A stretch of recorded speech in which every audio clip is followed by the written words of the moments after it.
Hoje o assunto é limpeza e proteção espiritual da sua casa. O que determina o grau de proteção e de vibração do seu ambiente domiciliar, né? Aqui falando mais especificamente desse tipo de ambiente especificamente, né?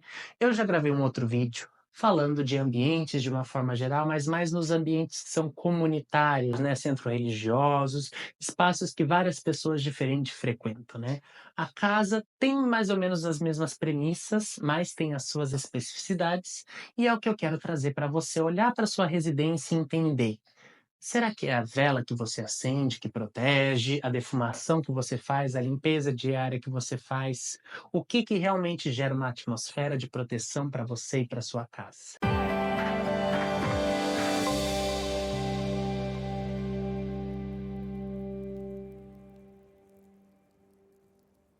Mas antes de tudo isso, muito prazer, meu nome é Matheus Pessoa, sou terapeuta holístico e vibracional e busco nesse canal trazer conteúdos diariamente. Estou nessa missão e estou conseguindo, graças à minha força auxiliar, e enfim, tá dando certo. E eu espero que você que está vendo esse vídeo consiga acompanhar os vídeos que eu já fiz, inclusive o outro sobre ambientes, e também os próximos. E para isso fica muito mais fácil se você se inscrever no canal e ativar o sininho das notificações, porque daí toda vez que meu vídeo sair, ele sai em todo dia ao meio-dia, você vai ter acesso a uma nova chavinha para virar a sua consciência, quem sabe? Porque o objetivo principal é te instigar e te fazer refletir.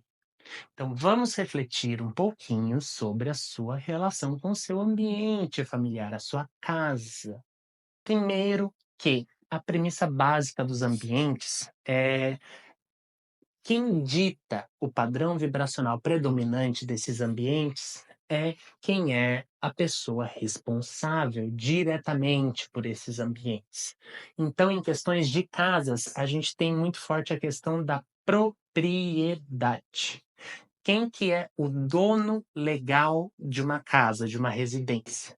Então, mesmo que uma família viva 10 anos numa casa alugada, essa casa vai ter sim muito mais a reverberação dessa família, claro, elas trazem uma customização, mas em essência, quem tem a autoridade suprema, vamos assim dizer, a autoridade final sobre o imóvel é a pessoa que detém esse imóvel, né?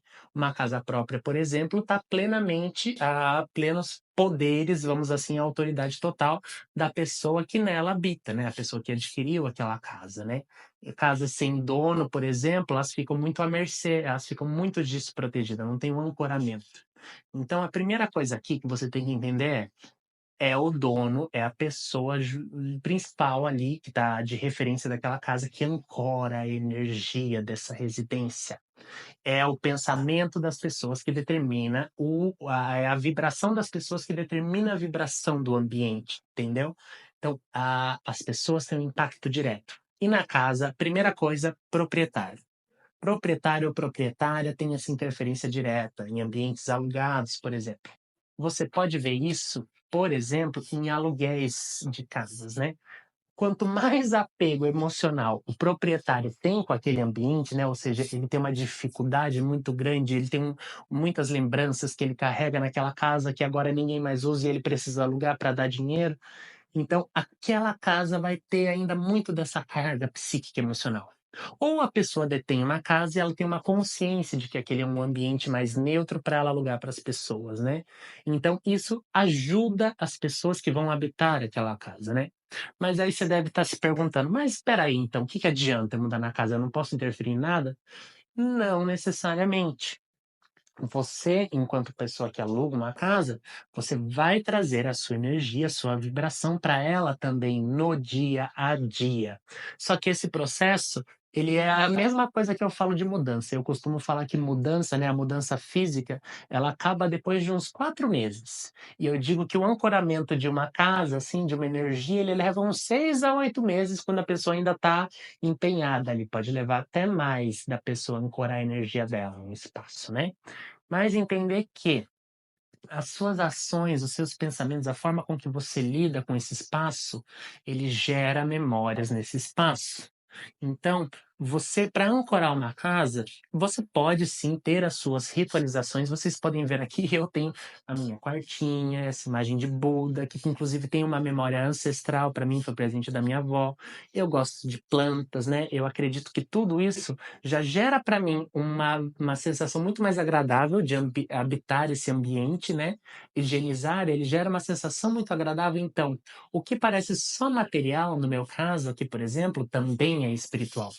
Então, eu gosto de trazer defumações, eu acredito que são movimentações de energias, né? São conhecimentos que a gente carrega, que a gente tem usufruto, né? Que são defumações, banhos, processos de limpeza, processos magísticos, que eles ajudam sim e são bastante relevantes para limpezas e harmonizações.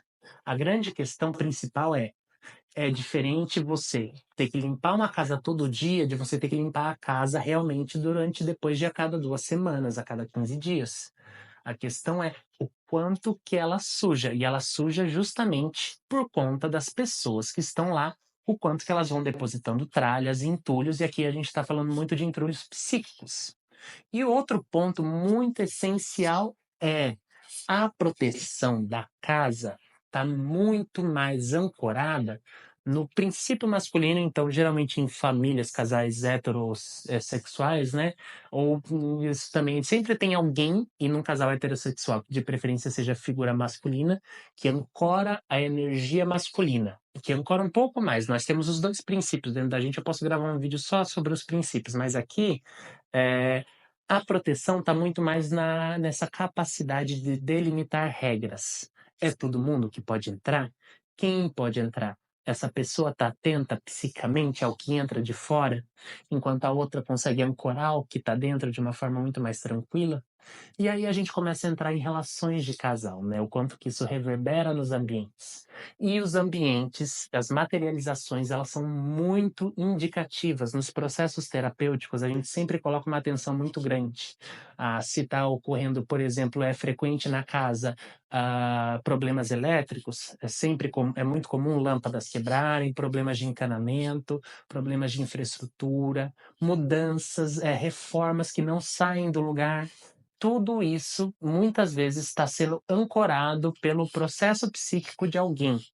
Então, às vezes é o pai um pouco relapso que desprotege a casa, os pais que estão esgotados, então esse esgotamento faz com que eles não criem atenção sobre a casa, isso desprotege, né? É a frequência de pessoas que vêm e entram e saem sem critério nenhum. Então, você pode sim defumar a sua casa, ter uma rotina de limpeza, tudo isso é muito bacana e não tem necessariamente uma contraindicação. Mas a mudança principal do padrão vibracional da sua casa, para ela ser um ambiente bacana, está muito mais na sua reforma íntima e na reforma de quem habita aquela casa, né? Independente se ela é própria ou não, você tem essa capacidade de ancorar muito mais, né? Claro que se a casa é sua, você vai ter uma autoridade tremenda ali, os movimentos eles fixam muito mais, né? Inclusive fixam, inclusive para se você for se mudar dessa casa, né? E daí a gente está falando de um outro processo de desapego, de agradecer esse ambiente, de tentar neutralizar ele o máximo possível para as outras pessoas que vão vir, né? Mas isso são outros 500. Por hoje é isso. Muito obrigado pela sua presença aqui. Por favor, gostou desse conteúdo? Fez algum esclarecimento? Deixa o like aqui, deixa um comentário, alguma dúvida, alguma crítica. Também estou aberto a críticas, tá bom? Um abraço e boas vibrações.